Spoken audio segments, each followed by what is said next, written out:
हाँ भाई, क्या हाल चाल? बढ़िया एकदम। तो करें स्टार्ट अपनी क्लास को। ठीक है, तो बात करते हैं अपन साइंस की। और ये जो क्लास है वो आपके होगी 9th। ठीक है, तो 9th में हम लोग ऑनलाइन क्लासेस स्टार्ट कर रहे हैं और उसका इंट्रोडक्शन लेक्चर मैं आपको दे रहा हूँ। ठीक है, और साइंस का या विज्ञान का अगर मैं आपको सीधा सीधा मतलब बताऊं, ठीक है, तो क्या मतलब होगा? वो होगा नॉलेज। नॉलेज तो होना ही चाहिए। साइंस की 9th की मैं थोड़ी सी बात आपसे फिर वापस कर लूं। इस बार एक फायदा ये है कि चाहे बोर्ड कोई सा भी हो, सीबीएसई हो या आरबीएसई हो, ठीक है, दोनों में ही एनसीईआरटी की बुक्स लागू कर दी गई। सीबीएसई में तो पहले से ही होती थी, आरबीएसई में इन्होंने क्या किया है, एनसीईआरटी लागू कर दी। तो उसका फायदा क्या मिलेगा? फायदा ये मिलेगा कि जो नेशनल लेवल के जितने भी एग्जाम्स है, कॉम्पिटिटिव एग्जाम्स हैं, उन सब के अंदर एनसीईआरटी से क्वेश्चन आते हैं। तो एक common platform all India level पर हमें मिल जाएगा। ठीक है, साइंस या विज्ञान में हम स्कूल के अंदर बात करें तो क्या होता है कि एक ही सब्जेक्ट बनता है। लेकिन जब हम कोचिंग के अंदर बात करते हैं, तो हमारे पास में इसको 3 पार्ट में हम लोग तोड़ देते हैं। ठीक है, एक होता है फिजिक्स, जिसको हम लोग भौतिक विज्ञान बोलते हैं। एक होता है केमिस्ट्री, जिसको हम लोग बोलते हैं रसायन विज्ञान। ठीक है, और एक होता है बायोलॉजी, जिसको हम लोग क्या बोलते हैं, जीव विज्ञान। ठीक है, साइंस को कितने पार्ट में बांट दिया भाई? 3, फिजिक्स, केमिस्ट्री और बायोलॉजी। ठीक है, अगर मैं 9th की साइंस के हिसाब से आपसे बात करूं तो फिजिक्स में है आपके 5 चैप्टर। ठीक है, केमिस्ट्री में है आपके 4 चैप्टर और बायोलॉजी में है 6 चैप्टर। टोटल मिला के कितने चैप्टर हैं? 15। ठीक है, तो लगभग 15 चैप्टर हैं। मैं बायोलॉजी की बात करूंगा, मैं जीव विज्ञान की बात करूंगा, जीवन से संबंधित बात करूंगा, और बिना किसी दूसरी बात के मैं आपको थोड़ा सा बता दूं इस बायोलॉजी में कौन कौन से चैप्टर अपने पास में। ठीक है, अच्छा, आपके पढ़ने का तरीका क्या है? अपनी टेबल कुर्सी पे बैठिए, अपना मोबाइल, लैपटॉप, कंप्यूटर लीजिए, अपनी किताब अपने पास रखिए, अपनी कॉपी अपने पास रखिए, पेन अपने पास रखिए, वीडियो देखते रहिए और नोट्स बना सकते हैं साथ साथ में। ठीक है, और आज इंट्रोडक्शन का पेज है तो अपनी साइंस की बुक का इंट्रोडक्शन का या पहला पेज देख सकते हैं जहां चैप्टर के नाम लिखे हैं। समझ में आ रही है बात? और उसके अंदर मैं आपसे बायोलॉजी के चैप्टर्स की बात कर रहा हूं। तो पहला चैप्टर यहां पर निकल के आता है क्या? जीवन की मौलिक इकाई। क्या निकल के आता है? जीवन की मौलिक इकाई। ठीक है ना? और जीवन की मौलिक इकाई के बारे में मैं अगर आपसे बात करूं, fundamental unit of life. Fundamental unit of life. अच्छा, एक चीज मैं आपसे और बात बता दूं भाई, ठीक है ना, साइंस के अंदर जहां तक है, इंग्लिश से डरना बंद कर दीजिए। जितना आप इंग्लिश वर्ड्स पर फोकस करना सीखेंगे, आपके लिए साइंस उतनी ही इजी होती जाएगी, आपको उतना ही आसानी से समझ में आता जाएगा। ये धीरे धीरे आपको कंफर्म दिमाग में बैठ जाएगा, इंग्लिश टफ नहीं है। अच्छा, खैर, जीवन की मौलिक इकाई कहने का मतलब क्या है कि जीवन किससे बना हुआ है? तो 8वीं के अंदर सीधा सीधा चैप्टर दिया हुआ है कोशिका। 8वीं के अंदर सीधा सीधा चैप्टर दिया हुआ है 8th क्लास में, सेल।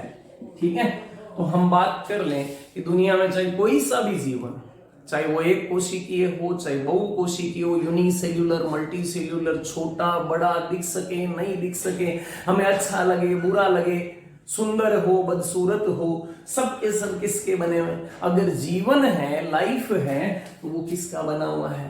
कोशिका का। समझ में आ रही है बात? तो हम इस चैप्टर के अंदर पढ़ेंगे कोशिका क्या होती है, कितने तरह की होती है, उसमें क्या होता है, उसका काम क्या है, कैसे काम करती है, कैसे जीव बनाती है, और क्या क्या।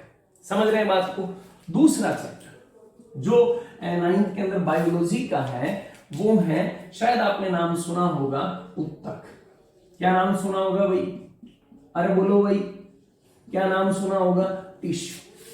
हम ये जानते हैं कि जो बहुकोशिकीय जीव है, हम वर्गीकरण भी पढ़ेंगे, क्लासिफिकेशन भी पढ़ेंगे, जो बहुकोशिकीय जीव हैं उनके अंदर कोशिकाएं मिलकर एक समूह बनाती हैं, विशेष तरह का काम संपन्न करती है, फंक्शन परफॉर्म करती है, तो हम उसे क्या कहते हैं? ऊतक यानी कि टिश्यू की बात करते हैं। बोलो बात समझ में आ रही है? हम प्लांट्स के अंदर टिश्यू की बात करेंगे, पादपों के अंदर ऊतक, एनिमल्स के अंदर टिश्यू की बात करेंगे, जंतुओं के अंदर ऊतक। ठीक है, इसके बाद जो तीसरा चैप्टर मेरे सामने आता है, इसी बायोलॉजी के अंदर मैं बात करता हूं जीवों की विविधता। क्या कह सकता हूं? जीवों की विविधता। जीवों की विविधता बोले तो डाइवर्सिटी ऑफ ऑर्गेनिज्म। मैं 9th का इंट्रोडक्शन दे रहा हूं, आप बुक में देखते जाइए, आप समझते जाइए कि चैप्टर का नाम क्या बोल रहा है। जब हम नाम से फेमिलियर होंगे तो आगे बड़ा आसान हो जाता है चैप्टर के अंदर जाना। जीवों की विविधता, डाइवर्सिटी ऑफ ऑर्गेनिज्म, यानी पृथ्वी पर कितने तरह के जीव, how many type of organism present on earth.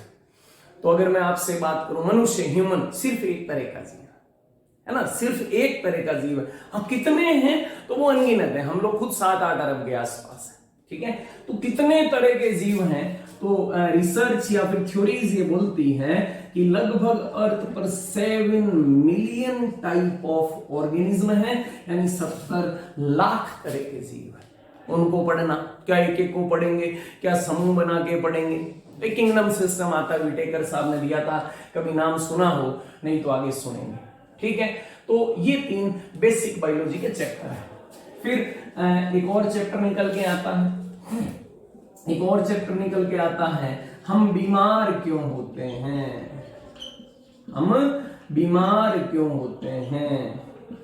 Chapter का नाम सुने और सीधा सीधा सोचें, तो लगता है ध्यान नहीं रखेंगे तो बीमार होंगे भाई, है कि नहीं भाई? ध्यान नहीं रखा होगा, लेकिन हकीकत तो ये है कि बीमार किसी भी तरीके से हो सकते हैं। पूरी दुनिया एक बीमारी से गुजर रही है, कोविड-19। उसका कारण कौन है? Corona virus. पूरी दुनिया में ये ऑनलाइन क्लासेस का सिस्टम अप्लाई हो रहा है हर जगह पर, किसके कारण? एक बीमारी ने सबको घेर। हम बीमार क्यों होते हैं? बीमारी कैसी कैसी है? बीमारी करने वाले कारक कौन है? ऑर्गेनिज्म कौन है? फैक्टर्स कौन है? उनके सिम्टम, लक्षण क्या है? वो फैलते कैसे? मोड ऑफ ट्रांसफर क्या है? वो खतरनाक है कि खतरनाक नहीं है? घातक यानी लीथल है क्या? उनसे मृत्यु हो जाती। कोरोना की बात करें सिर्फ 2% डेथ के चांस है ना। एड्स की बात करें 100% डेथ है। तो ये हम बीमार क्यों होते हैं? अच्छा, उनके उपचार क्या है? ट्रीटमेंट क्या है? बचने का तरीका क्या है? कैसे उनसे बचा जा सकता? प्रिवेंशन क्या है? ठीक है, तो ये हम लोग इस चैप्टर के अंदर बात करेंगे।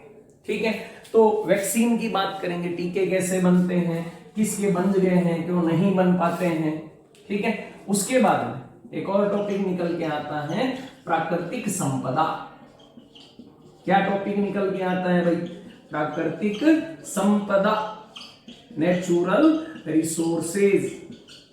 नाम से थोड़ा बहुत समझ में आ रहा है कि हमें प्रकृति से क्या क्या मिलता है, हमें नेचर से क्या क्या मिलता है। तो अगर हम सीधी सीधी बात बोलें, सबसे इंपॉर्टेंट चीजें, सबसे कीमती चीजें जिनकी प्रकृति हमसे कीमत नहीं लेती है, लेकिन मिलती कहां से है? नेचर से।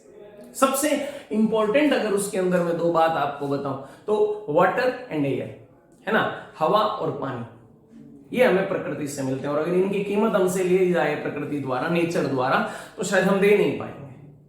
हम केवल इतना सा कर सकते हैं कि नेचर के साथ मिलकर उनकी केयर कर सकते हैं, उनकी गुणवत्ता, क्वालिटी को अच्छा नहीं बना पाए, कोई बात नहीं, खराब तो नहीं करें। ठीक है, तो नेचुरल रिसोर्सेज, प्राकृतिक संपदा की बात करें, ये एक चैप्टर है। उसके बाद में एक और चैप्टर निकल के आता है, खाद्य उत्पादन में सुधार। खाद्य उत्पादन में सुधार, खाद्य उत्पादन में सुधार की अगर अपन बात करें तो हम लोग क्या कह सकते हैं? Improvement in crop production,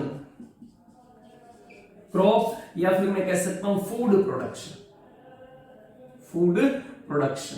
improvement in food production. बोलो बात समझ में आ रही है? तो खाद्यान्न हमें किस किस से मिलते हैं? तो जरूरी नहीं है खाली फसलों से ही मिले। शाकाहारी है वो कह सकता है हमें पेड़ पौधों से मिलते हैं, लेकिन मांसाहारी है उनके लिए तो भोजन जंतुओं से मिलता है, एनिमल्स से मिलता है, ठीक है ना। तो खाद्यान्न उत्पादन की बात करें तो हम उसमें खेती की बात करेंगे, फसलों की बात करेंगे, क्रॉप्स की बात करेंगे, कौन सी क्रॉप कब लगानी चाहिए, किस मौसम में लगानी चाहिए, उसके लिए जमीन जो फील्ड है वो कैसा होना चाहिए, इरिगेशन सिंचाई कैसी होनी चाहिए, फर्टिलाइजर्स खाद कैसी होनी चाहिए, न्यूट्रिएंट्स उसको पोषक कैसे मिलने चाहिए, ये हम बात करेंगे, ठीक है। फिर जानवरों से, जंतुओं से, एनिमल्स से हमें क्या क्या मिल सकता है? तो हमें मीट मांस मिल सकता है, एग्स अंडे मिल सकते हैं, हनी शहद मिल सकता है, मछलियां बहुत काम के, फिशरीज, तो उन सब के बारे में भी हम बात करेंगे फूड प्रोडक्शन के इस चैप्टर के अंदर। अगर मैं सीधी सीधी बात करूं ना 9th वालों से, तो 9th वालों 9th बहुत इंपॉर्टेंट है, 9th हद से ज्यादा इंपॉर्टेंट है, मैं तो कहता हूं 10th से ज्यादा इंपॉर्टेंट है, ठीक है ना। और एक बात और ध्यान रखना, परसेंटेज का कोई वैल्यू नहीं है। परसेंटेज की अगर सीधी सीधी बड़ी बड़ी वैल्यू होती ना, तो अब 10th के बोर्ड के एग्जाम कैंसिल तक कराने की सोची जा रही है। तो आप सोचिए कि हमें केवल हमारे नॉलेज पर फोकस करना है, हम समझें कैसे। विज्ञान तो कहता ही है कि नॉलेज क्या है, और जब आप वो कर पाते हो तो बहुत इंपॉर्टेंट है।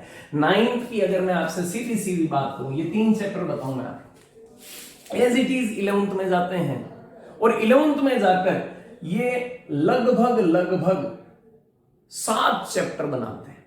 ये 3 चैप्टर अगर आपके अच्छे हैं तो 11th के 7 चैप्टर आपके अच्छे हैं, और 11th के 7 चैप्टर आपके अच्छे हैं तो मैं दावे के साथ कह सकता हूं नीट में 8 से 10 क्वेश्चन, मैं 9th वाले बच्चों से कह रहा हूं, नीट में 8 से 10 क्वेश्चन ये 3 चैप्टर आपको दे सकते हैं। और खाली 9th की बुक अगर ढंग से पढ़ लो, नीट के 2 क्वेश्चन गारंटी। अच्छा एक चीज और बता दूं, बड़ी बड़ी किताबें पढ़ने की जरूरत नहीं, बड़े बड़े सिस्टम की जरूरत नहीं, एनसीईआरटी पढ़ो, नीट आपके हाथ में होगी। एनसीईआरटी पढ़ो, थोड़ा ढंग से अप्लाई करो, जेई आपके हाथ में होगी। जेई खेत वाली नहीं, इंजीनियरिंग वाली, ठीक है ना। तो इस तरीके से हम ये बात करते हैं, ठीक है। और ये चैप्टर हमारे पास है। अच्छा, संस्कार से जुड़ चुके बच्चों के लिए ये बेसिक बात हो गई। नए बच्चे, आपके साथ वाले बच्चे किस तरीके से जुड़ सकते हैं? हमारे पास 2 तरीके हैं। एक है संस्कार अकेडमी की ऐप, संस्कार अकेडमी की ऐप आप डाउनलोड कर सकते हैं, वहां पर अपना रजिस्ट्रेशन करवा सकते हैं।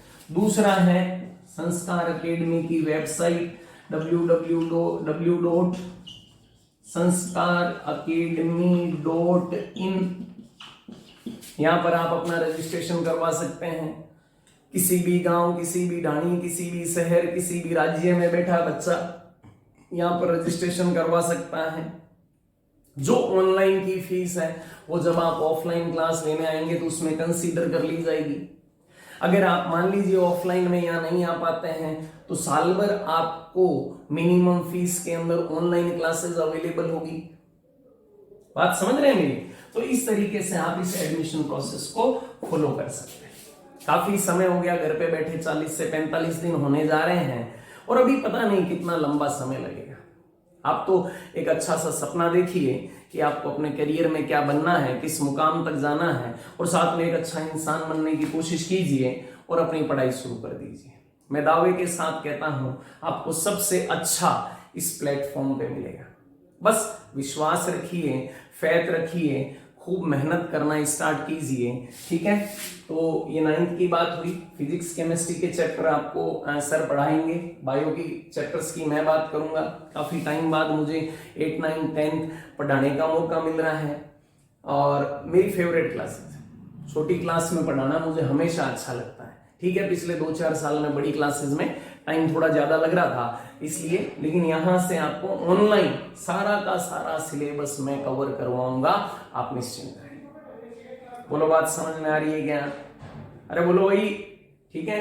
तो इस सब को पढ़ के, चैप्टर के नाम देख के, थोड़ा सा चैप्टर के अंदर को यूं ही डायग्राम देख के, फोटो देख के अपनी पढ़ाई शुरू करें। अगली क्लास में अपन सेल वाले चैप्टर को स्टार्ट करेंगे, ठीक है भाई। तो आज के लिए इतना ही। पढ़ते रहें, मुस्कुराते रहें। Thank you.